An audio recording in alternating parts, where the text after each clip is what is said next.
buddy, do guitar, safari, guitar, safari, booba doop doop, ba ba bo boop, one volume, one tone. That's all I got. Excellent. I like it. Pretty entertaining, right? I'm using props other than picks. I'm telling you, if and the amount of preparation that is going into that is just staggering, people. Staggering. It's so much time. My wife comes home and I'm like, no, I'm working. I'm doing stuff. I'm actually working on that because it takes so long for me to do it. I love it. Everybody. And good morning, everybody, and welcome to Guitar Safari. Our topic today is what artist got you started as a musician? And let's welcome some folks in chat. Rico B was in early on, and he said, he's going to have to catch the replay because he has to work today. But I'd like to welcome Herb of Fireside Studio, Cushman NYC, Ben Koom is in the chat, Ryan from OU 812 is here. So we have got some folks in, and we are ready to go. I'm not ready. You're not ready? No, I'm ready. Now you're ready. Okay, great. So artists that get you started, the ones that really, so who is the artist, Seth, that really got you into, I need to be a musician, I need to pick up an instrument?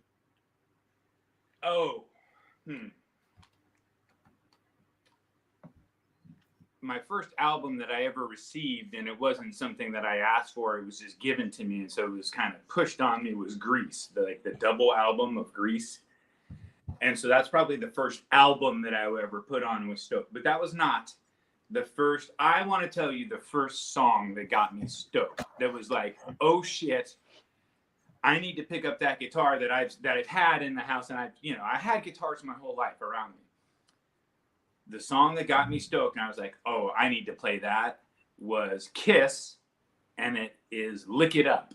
I know some people are like, oh, that's terrible, that's whatever, that's when they didn't do the makeup. Go listen to Lick It Up. Do you know the song? Yeah. But yes, I could see that. I could definitely see that. Don't want and Kiss is that thing. Either you love them or you hate them, right? Those chords. Mm-hmm. It ain't no time to be good to yourself. Lick it up. That's why I was like, oh shoot. If I play guitar, I can sound like that. I didn't know I could sing back then, but I wanted to sound like that, so I was like grabbing guitars. What about you?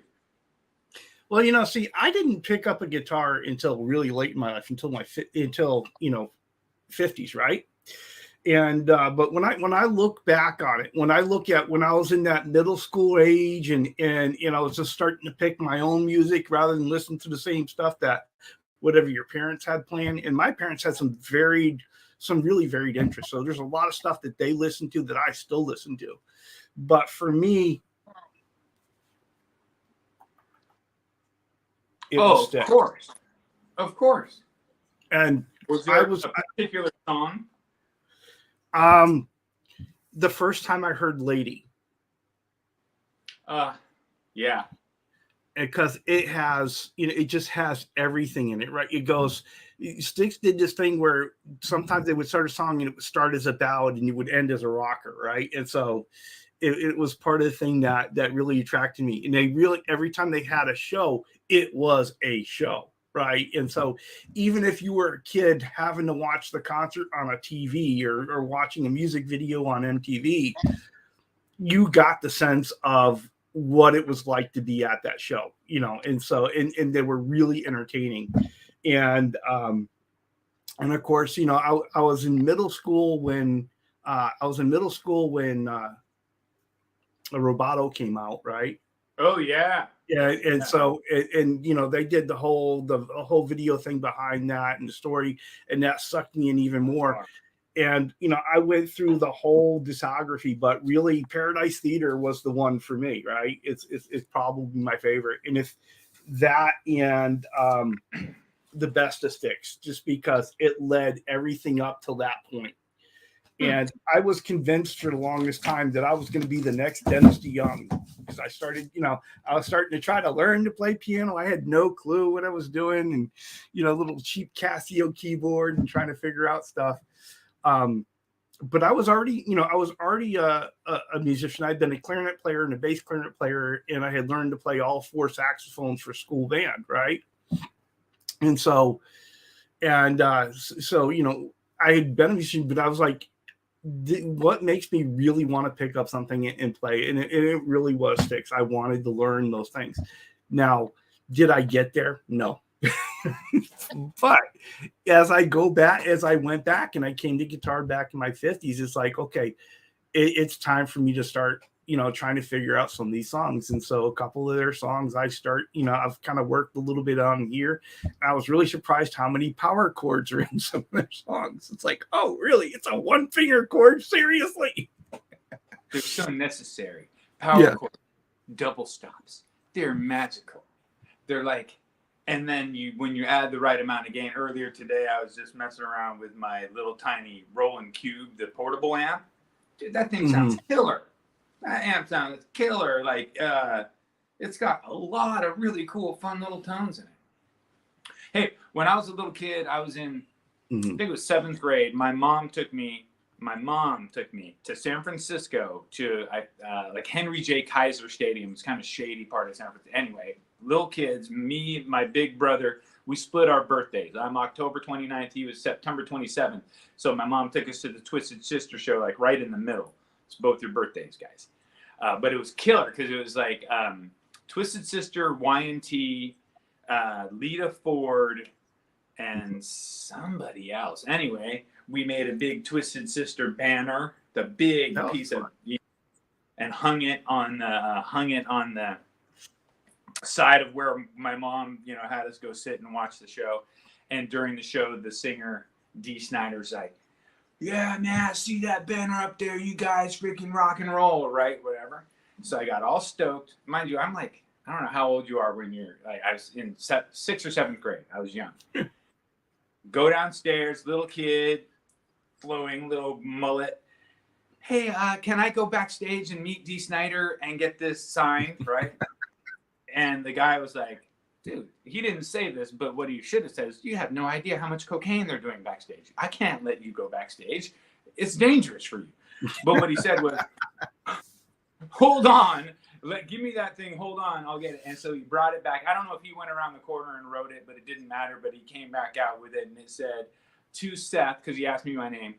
"To Seth, stay hungry, D." Cool. Very cool. No, wait, here's the coolest part of the story. And it's funny once you. Coolest part of the story. I'm sorry. Coolest part of the story is I hadn't supplied the material to make that banner. I had only participated in the banner making. This other kid, I think his name was Jimmy Dickhead, I'm pretty sure. Jimmy Dickhead was like, "No, that's my banner, dude. That's my banner." And I was like, "Your banner that now says 'To Seth, stay hungry'?" He's like, "Yeah, dude, my banner. Sorry, I'm taking it home." So that was my birthday that year. So anyway, happy birthday, Seth. There you go. You know what I mean? That is a story. Jimmy, you're a dick. If you're out there. Lost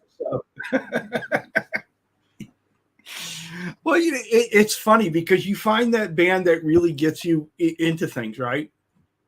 And so I was all into sticks. And my cousin visited from Pennsylvania. And she brought an album with her that simply just completely blew my mind. Look at you with all that. I can't see that. It's too white. Oh, yeah, of course. It's The Wall. It's The Wall. Right? And I was just like, that was the first thing I ever heard that was Pink Floyd. And I thought that was incredible. Right? It's just like, this is something new. Is like nothing I had ever heard before. And so then went down the whole Pink Floyd kick for a while. And for a long time, to this day, Dark Side of the Moon is still my favorite album.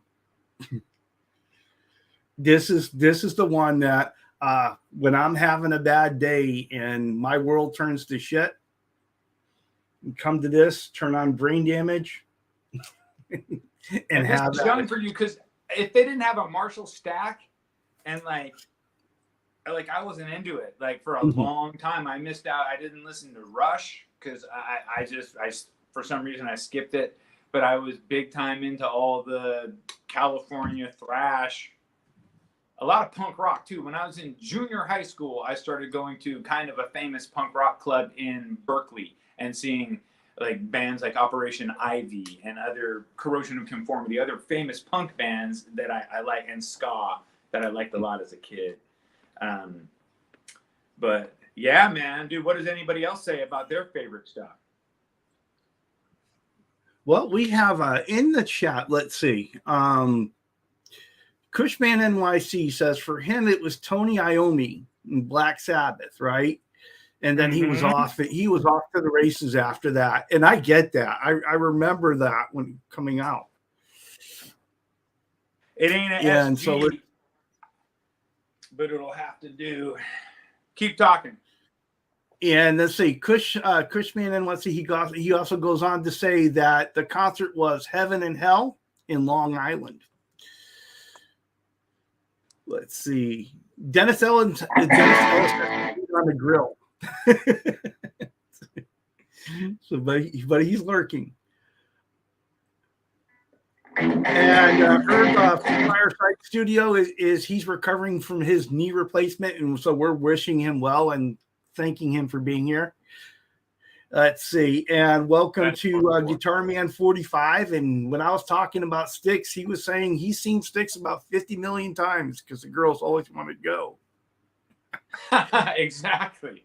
So people are like, oh, you would never go to a Taylor Swift concert or whatever. I was like, well, you know what? At my age, that's not, well, you know, it's not a bad demographic. Yeah. Now Bo has got I'm telling you, that sounds good.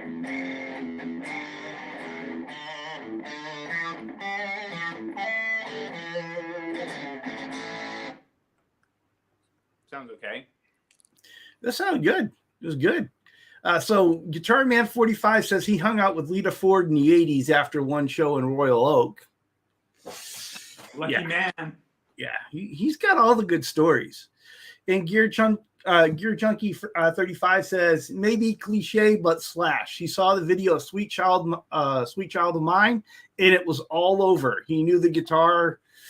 You know, he was gonna be close to guitar ever since that is what it had to be. Right, dude. Slash is the man. He's got epic tone. He just did what he did. Just play guitar, joined a band, and you know, you could say they got lucky, but they also had, like, you know, they had their thing. But I think any band that makes it gets lucky to some extent. Right? It's not like because there's a lot of bands that are fantastic that just never really completely hit it. So yeah. Hey, anything new in your world this week as far as purchases and parts that came in, or you wrapped up?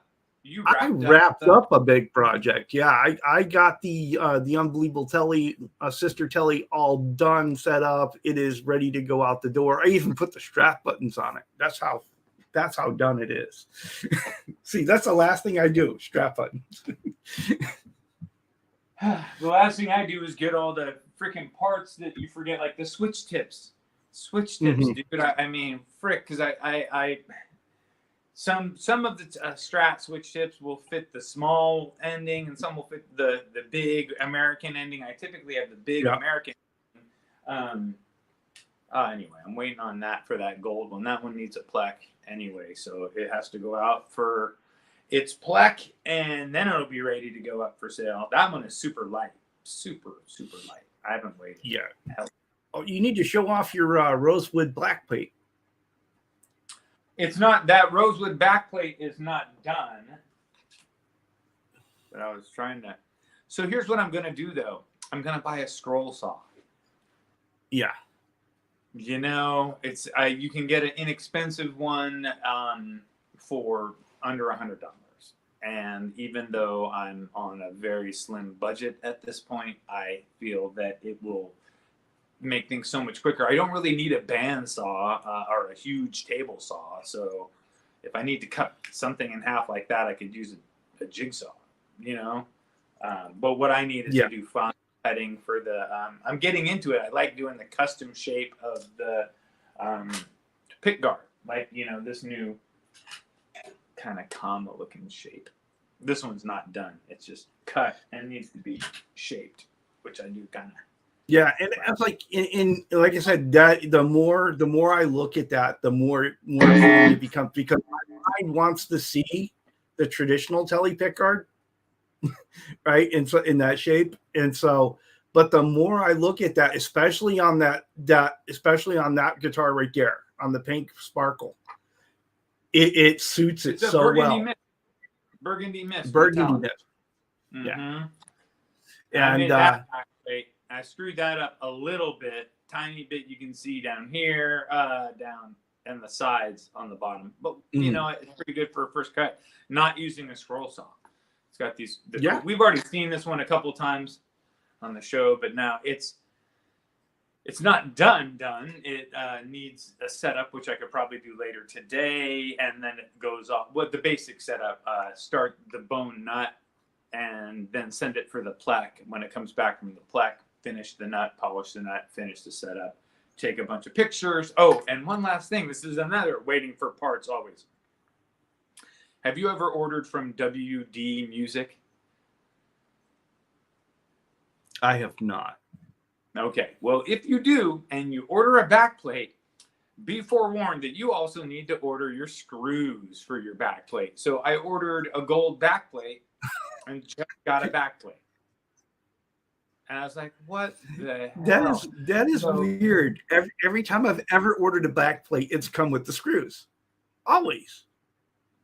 I get it. It's cool. I wasn't like, oh, wow, this is a $9 backplate instead of like a 12 or 13, I was like, oh, that's cool. But at least prompt me on the send a thing. Oh, make sure, do you want these? Because I'm not the best. I did send you a copy of, I'd send an email of my order checklist. Mm-hmm. So when your parts ordering, I'll still need to sit down and go through those. Yeah. So if you're parts ordering, you might write in a couple of things for you that are, because you're going to do fabric, you're going to do a couple other extra things, but that's a good checklist for me to just go by to remember to, and even I have to go back and add string trees. Although I've been doing the staggered tuning keys lately and haven't needed one for a while, and I have a few usually on hand. So, but yeah, that came out looking okay, huh? Yeah, string. Does it need? It came out looking really good. I'm liking it. Do you think it needs a pickup ring? No. Yeah, no. No. And what did you think about my spacing on the screws? Because I did that just kind of, making my own call. So I tried to go directly in line with underneath. Anyway, it came out okay. It came out pretty good. You just want to get that to where it's a standard for you, right? So they're always in the same place for you as you do that kind of pick guard. Maybe not. I don't know. Well, that way, if the customer ever comes, because sometimes. Well, the reason why I say that though is for your return customers, right? If someone says, "Hey, I really like this, but I really want to go with a different color pick guard," right? And, I'll keep one as a template for sure. Yeah. And then as soon as I get the scroll saw, I will make those thicker plywood MDF or whatever templates with the bump stop, so I can just pop it on and roll it around. And then I should get also you have a router, right? I do. You have one that mounts onto a thing so you can pass stuff past it. Right. Yeah. I've got a Craftsman router that is underneath the table. and so that I can just put stuff on the table, and it's great for doing the binding that way. Yeah, I would. That's kind of what I need, just to put that 45-degree bevel on it, which you can do with the file, but hand filing is, loud and a little bit obnoxious. But yeah, so this is just wrapped up. So this is the workbench walkabout, y'all. Just and we want, if you could send us pictures or in any way, jump in the chat. Tell us what you're working on. Tell us what got done recently. Tell us what parts arrived. Tell us about the screws that you forgot, so I don't feel like I'm such a freaking idiot. We all do. Whatever. Oh. Yeah, I try to, whenever I order a pick guard, I try to get one that comes with the screws, because I will forget to order the screws if it doesn't. Yeah. And so going back to the chat, welcome in Ryan Hall, Metalhead Hippie, Janice Lala, and let's see, who else have I forgotten? Gear Junkie 35. And Ryan Hall says, Heart's album with Ann and Nancy looks so hot. As a young man, he thought these ladies were so hot, and playing guitar might get him there so he could meet them. So, definitely. Dude. Oh, my God, yes. So, the blue sparkle. The blue sparkle. Herbert Fireside Studio says that he loves that color blue. He loves that shade of blue. It's like a royal blue metallic, like super sparkle metallic. It's very reminiscent of what you see on a Music Man, like a Music Man Luke, that has their super nice sparkle. It's not the lightest sparkle in the world. I mean, lightest body, but because it's got a fairly thick paint job. I bet it's not in tune, because that's not bad, right? You want to hear something? No, it sounds good. Sure. All right, so check. This is something I was trying to. It's like a riff, anyways. This is like a riff.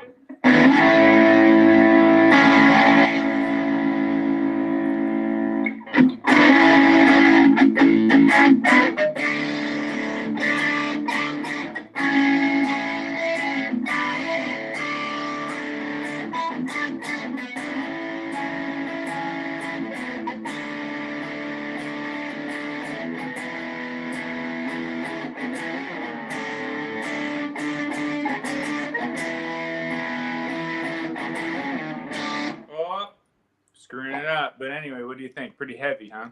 Oh, yeah. Sounds good. Sounds good. Hit Metalworks. Welcome in. Metalworks in the house.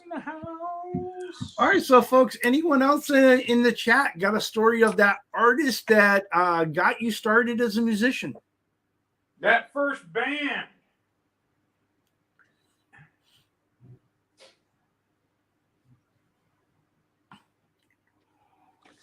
I could tell you the first time I ever stuck up for myself with my big brother and that defended myself against his, music taste to have my own was with Prince and the Purple Rain album.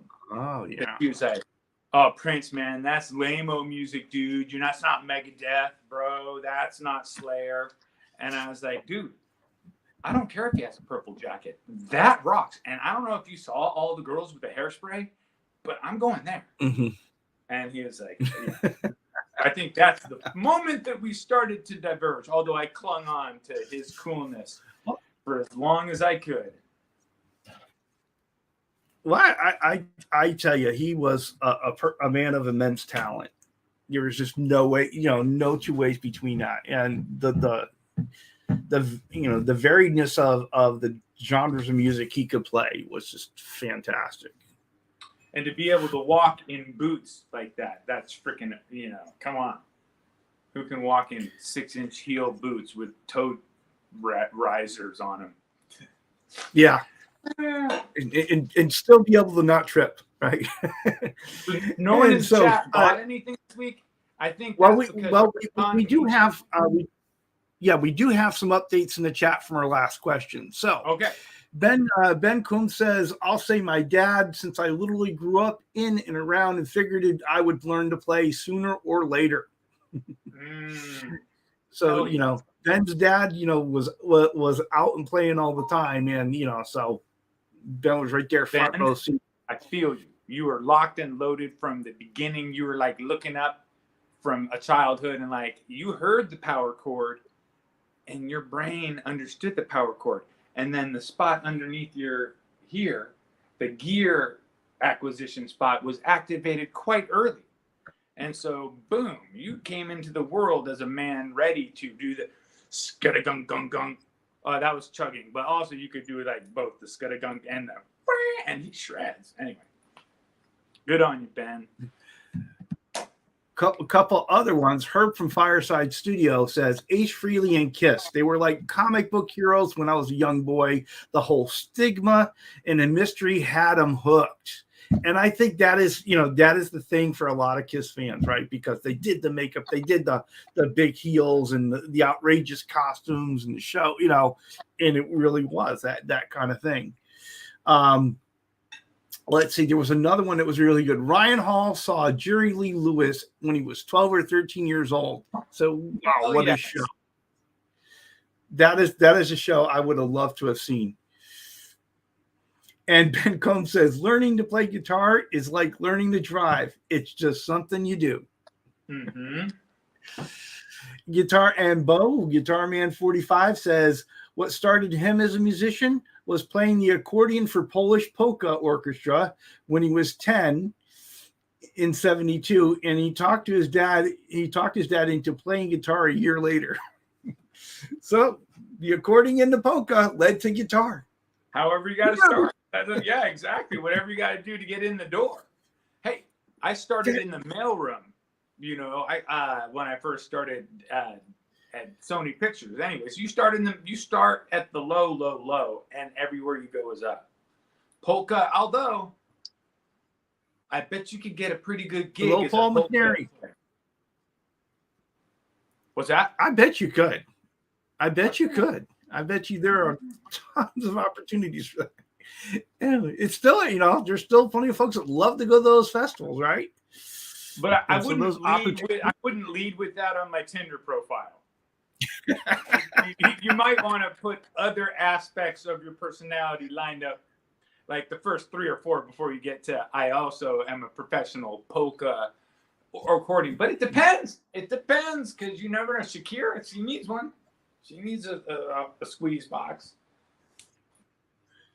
And you're going to love this next. No, they don't. She's very truthful lady. You're going to love this next comment, though. Herb Fireside Studio says, now Ben Coombs is my guitar hero. I keep waiting for him to send me a T-shirt, and his musical journey will be complete.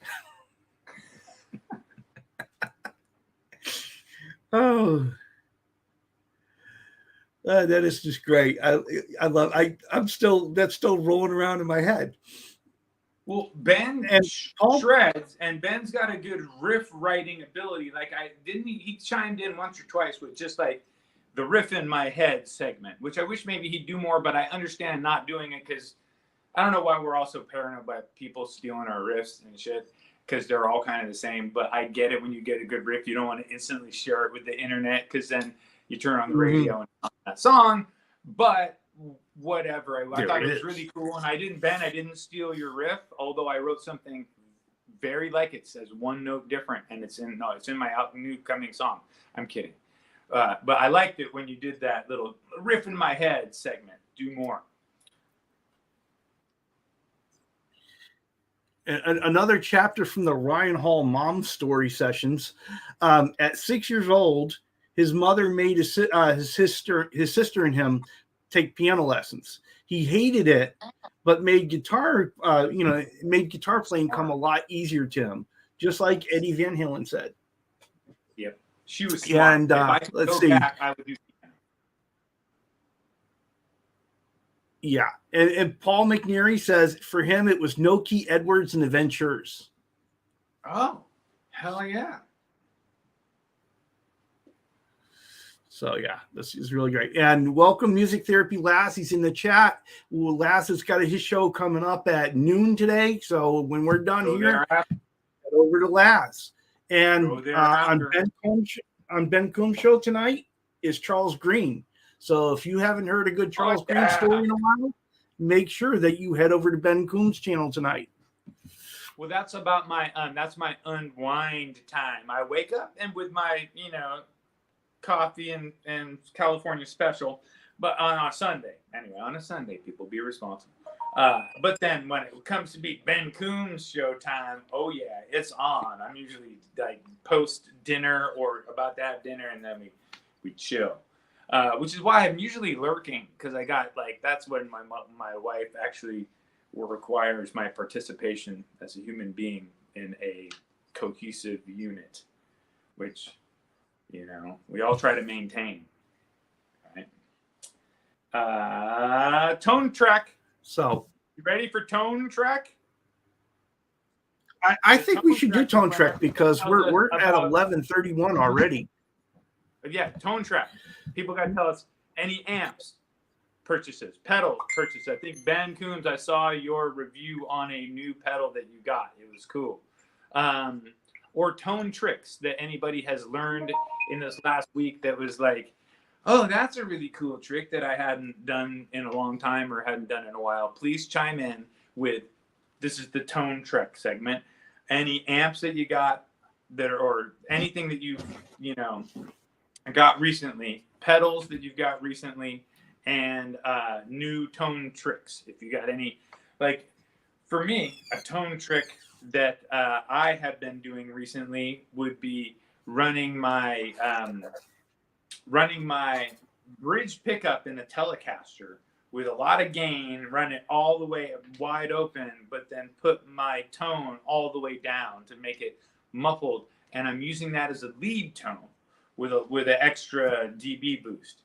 So that is a Tone Trek tip from me this week. That is something that I started using as a lead tone. Did you catch that, Charles? I did. Have you ever done I've got so next time little. You pick up your telly, run some high gain, and roll your tone all the way back. I'm on a rectifier setting, so it'll be pretty high gain here, and I'll show you what I'm talking about.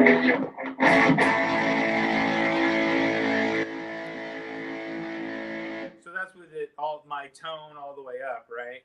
If I run my tone all the way back.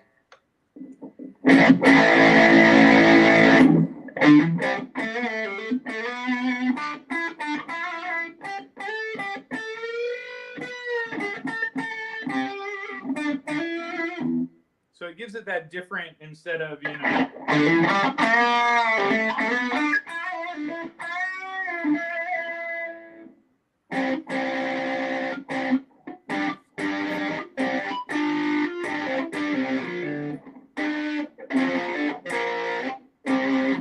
something like that.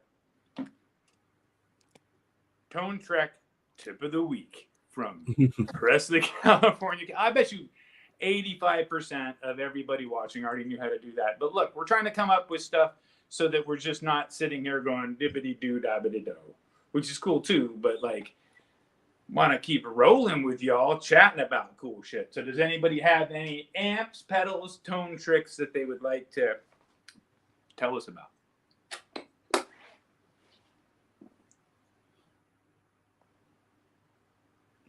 So in the chat we have Herb said, I'm thankful my musical journey has brought me here today. I'm happy to call all you guys and a few gals my friend. So we appreciate that. We appreciate Herb of Fireside Studios being here with us. He's a heck of a guy. He really is. A few gals? Nah, I don't know. Not on my YouTube. Well, we do have Janice Lala in the chat. So what? Yeah.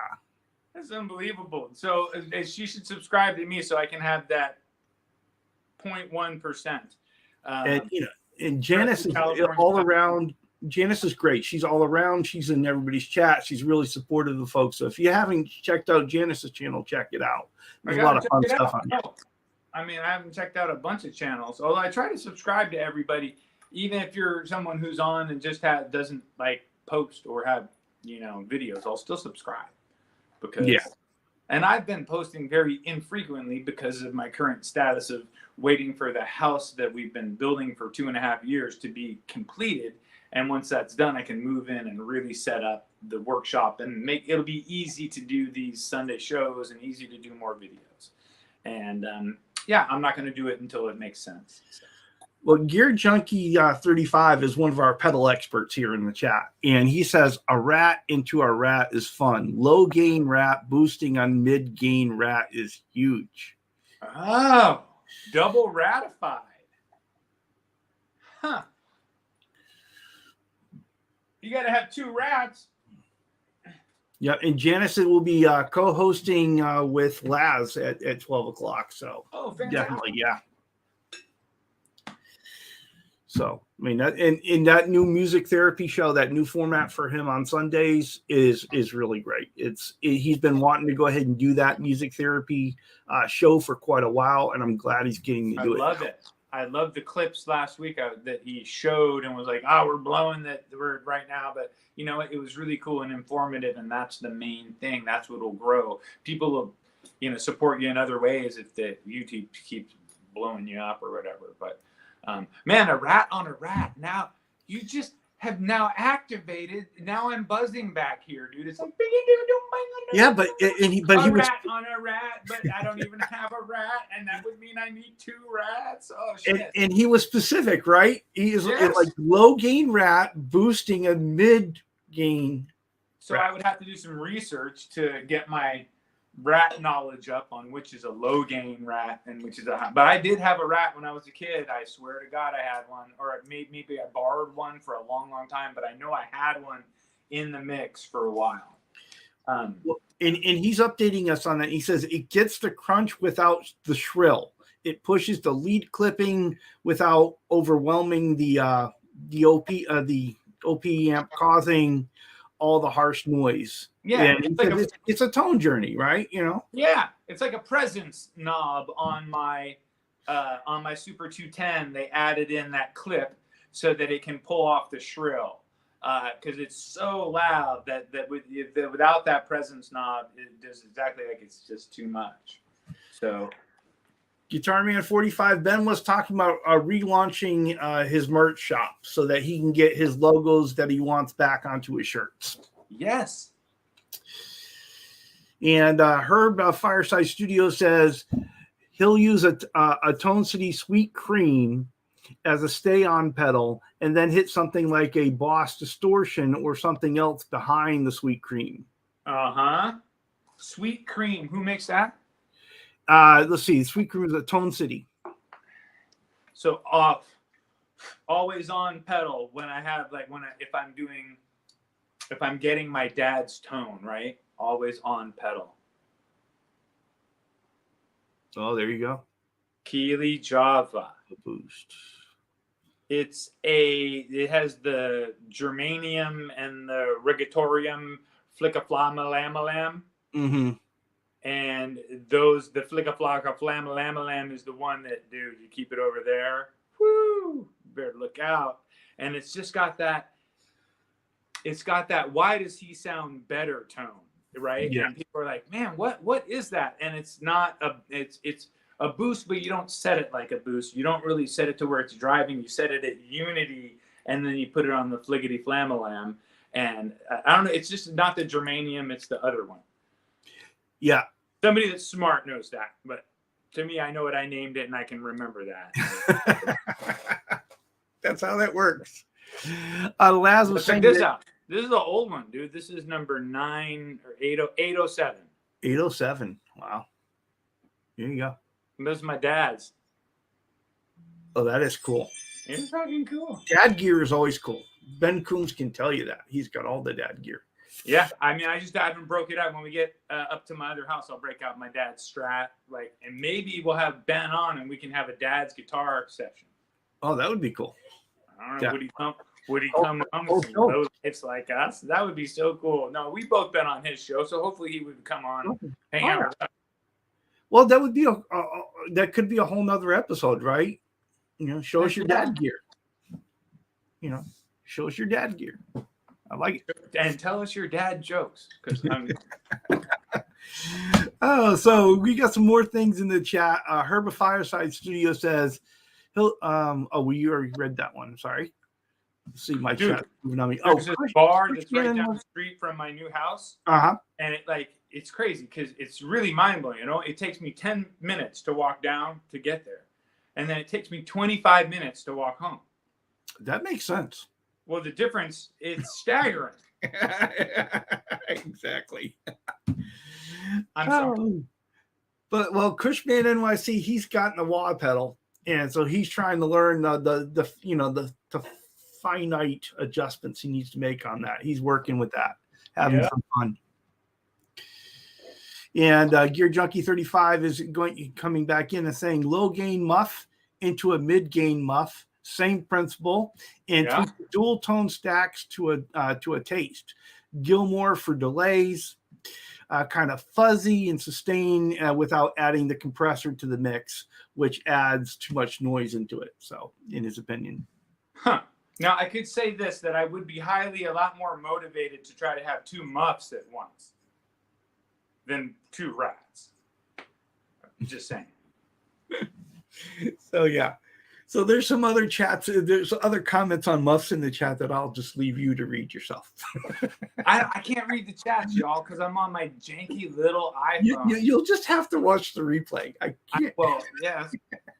And then my wife makes fun of me. She's like, "You haven't got enough of yourself when you're standing in the mirror all morning." No, I'm just kidding. Well, hey, Guitar Man 45 says he doesn't have any dad gear, but dad did buy me a lot of gear in the 70s. If that counts.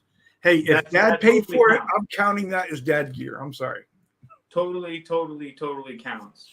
Because that's that connection between you and your dad, right? Dad got this for you. That works for me.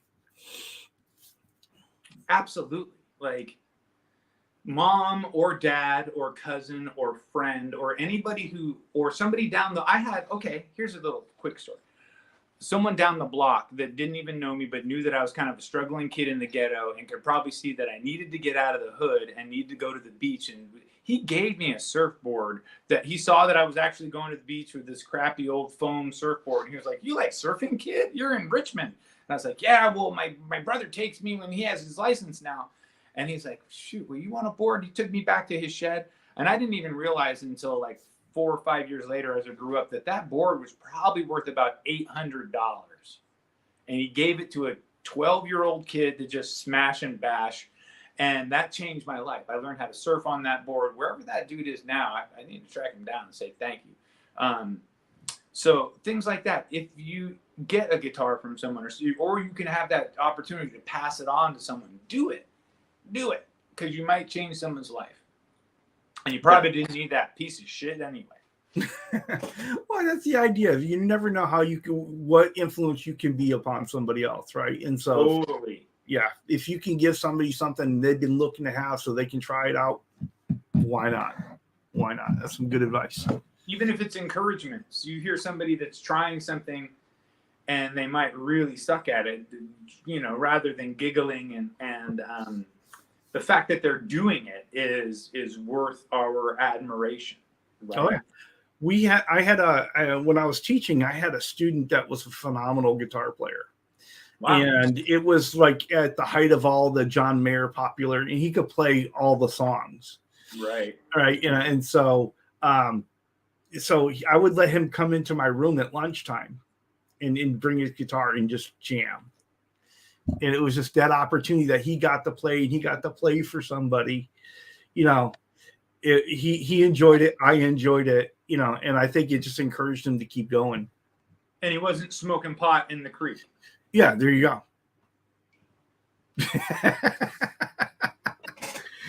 Oh, Paul McNary says Dad bought him a 1960 Airline short scale bass and an Airline 212 bass combo amp in the mid 60s. Nice. Nice. Airline was the stuff, man. My dad used to talk about it all the time. I remember Montgomery Ward's and my airline guitar and all that. But he had good stuff. He had moved up pretty quickly. He had always his guitars that he didn't like not let me touch, but I knew that they were the ones that he had always some cool stuff that I really wasn't supposed to mess with. Right. The ones that you really, the ones you knew better, right? The ones he gave you an appreciation for, and you're like, okay. And he would still sit me down and let me play him now and then. I think because he wanted me to feel the difference between, something that played really well. It was kind of unfair. I grew up playing guitars that were set up. That like he would round fret ends and he would, do levels. And so I was stoked. My friends would pick up my guitars and be like, dude, this thing plays awesome. I was like, yeah, well, I don't know. My dad gave it to me.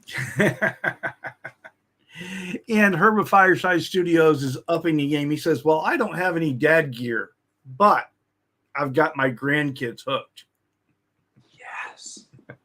Yes. You guys like that. Got to pass it down to the next, none of these things that we're buying have zero value, right? If we hold on to them and we treat them well, they will serve. If you can hand them down, that's fantastic. Mm-hmm. And Cushman NYC says, Dad got him his first Les Paul copy. It was the start of playing rock and roll. Hell yeah. And welcome, welcome Martin of Lucas and Martin Guitar Corner. Hope you're doing well, buddy. What's up, Lucas? So hey, question quest. Send us any questions. You can ask me, Seth, how do you get that hair to stand up like that? Right? I can tell you it involves an amplifier that is not grounded and two muff pedals. You got to have two muff pedals and an ungrounded amplifier. No, but any questions that you guys got for the future, because we want to hang out, we want to answer questions that are fun and lively and have something to do or nothing to do with guitar. It's cool. It's Guitar Safari. Sometimes you get on the side track. There you go. Question quest. So I do have a follow-up question on the hair. Do I have to have a 2-prong plug, or can I just pull the third plug out of the ground plug out of a 3-prong? Well, where you plug in your washing machine, the 210. You want to have 210. If you're trying to get this, I got you. You need some industrial power. Like you want it to go. You want to be able to feel the power emulating from the wall. Now, have you ever been in a control room like that? My brother works at this big ass building, and you go into this breaker room, and there's like so much. That there's so much electricity going through that room. Okay, it's all humming through there. Yeah. Humming. That if like something went wrong and it decided to, it could go and just blow you up. Okay, Seth, there is a question for you that you absolutely have to answer. Ryan from OU812 is asking, what's your unicorn guitar? Your unicorn guitar. Oh, the guitar that I cannot afford that I would love to have. I mean, if we're talking unicorn guitar, all right, can I give you two? Sure.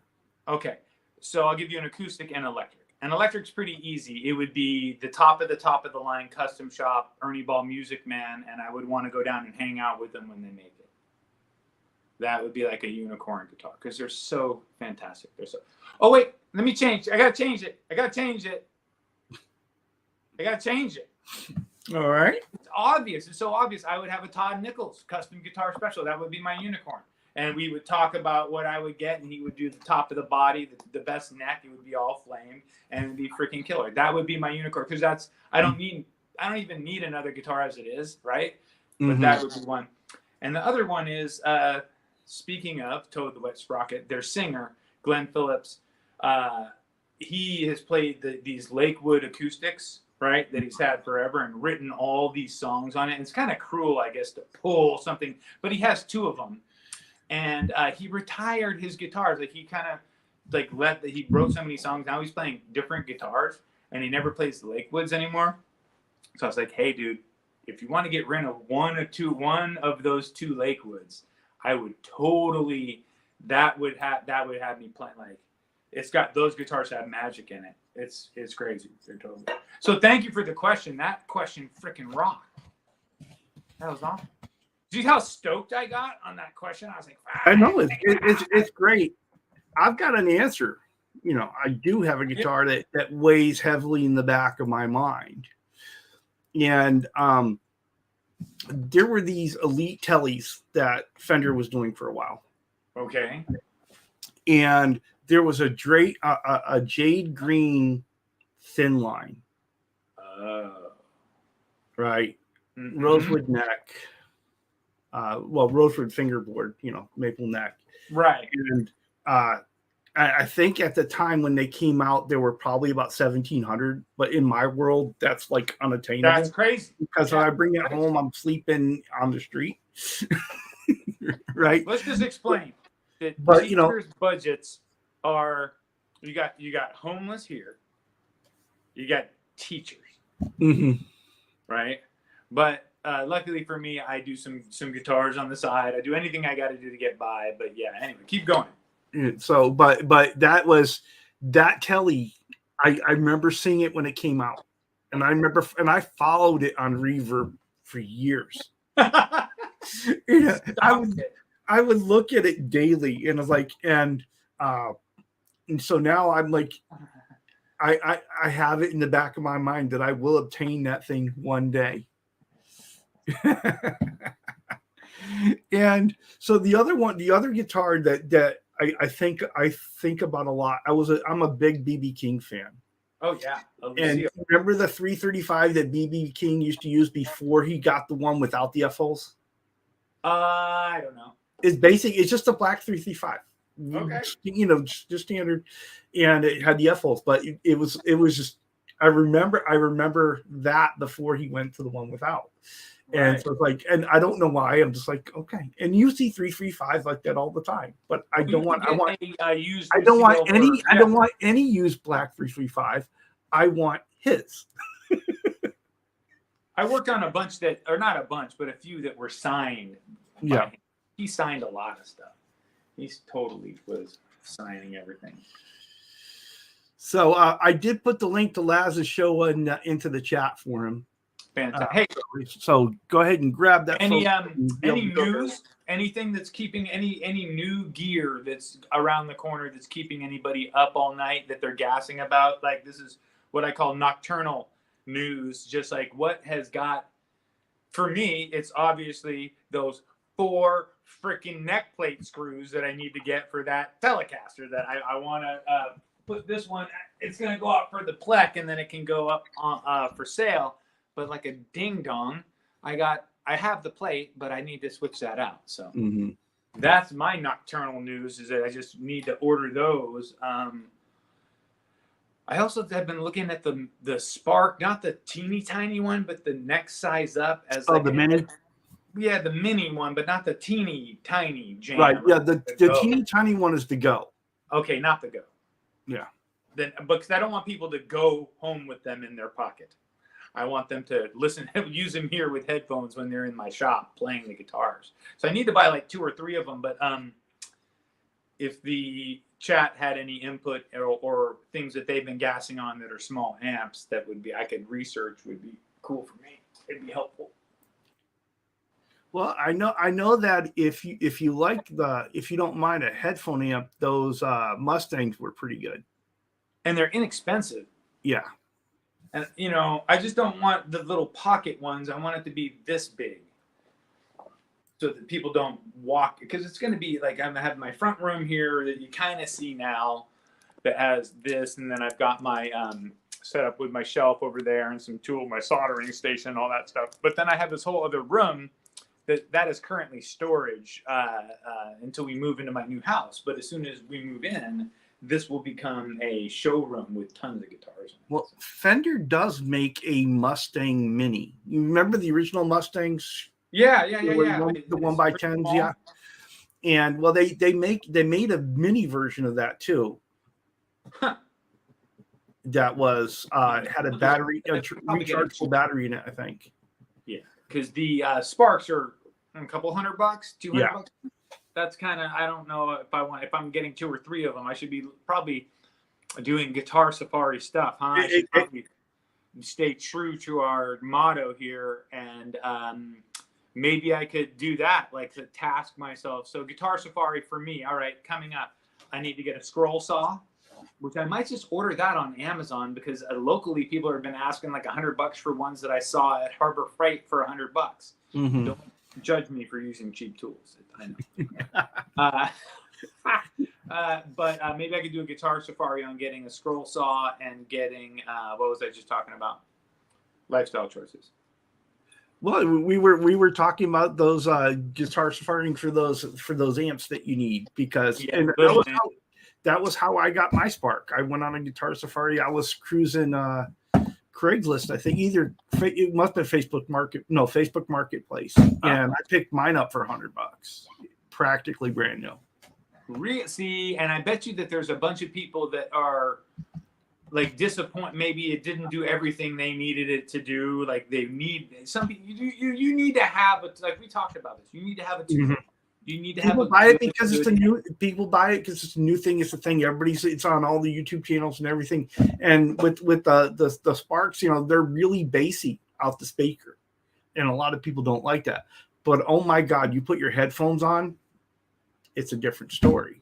Right. And I want people to be in that back room, sitting in comfy chairs, feeling the instrument, and the headphones will allow them to. And of course, you want to take the thing home, put down a deposit, take the thing home, play it on your amp, whatever. But I think the Sparks will have the simplicity to have 4 or 5 good settings. Here's clean, here's bluesy, here's crunchy, here's metal, here's, Mm-hmm. That's all you need to really figure out whether or not you think it's going to work for you. And Herb was asking about how does the Spark sound in your DAW? Well, I don't have a DAW, but I have recorded it direct to Audacity. And it is a really good recording. It sounds like it does in the headphones rather than out the speaker. So it records pretty nice. So you just plug it directly into your computer and you use the program? Yeah, just plug it directly in my computer and I open Audacity and you can just record it. See, that's another thing. Once I get set up in my new shop, I'll have all my amp and all that. I'll probably have some kind of little interface or something. And maybe you can do like a swing mic that I was thinking of getting the double mic set up so that when we have guests on, because there's a bunch of people here in the Bay Area live around me that are some kind of famous whatever. I could bring people on for the chats, but now with this whole interwave net, you can pretty much bring people on from anywhere. It's crazy how we became friends here in Texas. Yeah, definitely. And this is great. The idea that we can get together and do stuff like this, and we can go to other channels and watch, and then we can have it's like normally before us it's Tony, and then we go on, and now Laz afterwards. And hey, yeah, we should mention that. I hope everything's okay with Tony. This morning, like there was no posting or anything. He had said that during the summertime that he might be doing every other week. So we hope that it's that, but if it's not and there's anything going on, our hearts go out. We just anyway. Yeah, he was kind of on the fence about going. First he said he was going to go every other week, and then he said, "But if you guys want me to go every week, I'll go every week." And so he probably is just doing the alternating thing. I'm hoping. I hope so. Well, I hope he's not alternating. I hope maybe he just had something come up that isn't like a terrible thing. And just right. That's the thing, as an alternative to it being something terrible. Yeah, because exactly. Because I like that every week. Because here's the thing, like even with us, I think we should just be every week because it's dependable. You can count on it. It's you know what? Guess what? Hopefully for the next foreseeable future, I'll be alive every Sunday morning, and let's just hang out for a little while. Mm. Okay, well, we've got 2 minutes before we start eating into Laz's time. So, I guess maybe we should try to figure out what are we going to do next week? What are we going to talk about? I don't know. Broccoli. Is it the favorite vegetable of guitar players? I don't know. Why you shouldn't string your guitar with it? Broccoli. Oh, no, did I ever tell you about my strings that I'm coming out with a new brand of guitar strings? Oh, no. Yes, they are called F strings. And every string, you don't have a G string, an A string, an E string. Every string is an F string until you stretch the F out of it. And once you stretch the F out of it, then you can tune it to the proper note. Oh, People don't stretch their strings. I'm not sure what to do with that. Maybe it's seating your strings. Okay, I get it that the metal, although metal does stretch until it snaps, but you need to seat your strings really well. Seat the F out of them. Lucas, I don't know. We'll come up with a good topic and we'll post it in the thing. Maybe it'll be a topic that one of these fine people, ladies and gentlemen, can post for us, and we'll go with something that they got. Right, yeah. Put your comments in the chat, and we'll catch them later. And Lucas did add best travel guitar for a real safari. So, it's an idea. Humbuckers versus single coils. Who really takes the win? So once again, thank you for coming along on our guitar safari and joining us for our journey. We hope that you enjoy yours as well. Head on over to Laz's stream there, and I'll pop that link in one more time for those of you that don't have it. Head on over and read them. Until next time. Peace, y'all.